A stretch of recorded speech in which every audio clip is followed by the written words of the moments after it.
Talking politics now, President Donald Trump is working to end Russia's war in Ukraine, by bringing both nations' leaders to the negotiation table. All right, it comes after the president recently met separately with both Vladimir Putin and Volodymyr Zelensky to hash out a path to peace.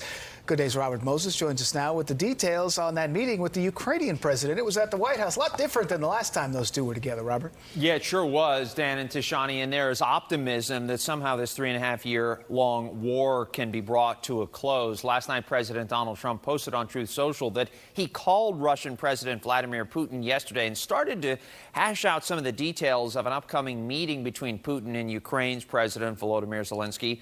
For his part, Zelensky spoke outside the White House last night and said that while no date has been set for his upcoming meeting with Putin, he is ready to talk.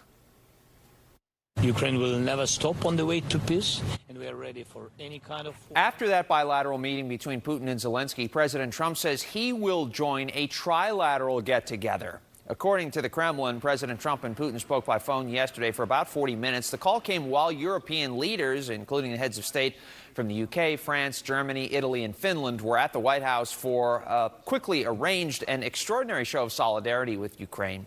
Throughout the day, as Dan alluded to earlier, the tone was much friendlier than back in February when Presidents Zelensky and Trump shouted over each other in the Oval Office.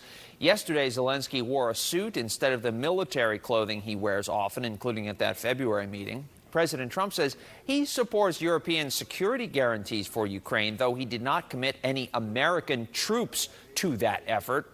The president says the coming days will prove pivotal. We'll see, and in a certain period of time, not very far from now, a week or 2 weeks, we're going to know whether or not we're going to solve this, or is this horrible fighting going to continue? We'll do our best to get it. Putin, of course, is always a wild card. NATO Secretary General Mark Rutte, who also participated in the White House meeting yesterday, you see him there at the table speaking, suggested last night on Fox News that Russia could face consequences if it doesn't cooperate.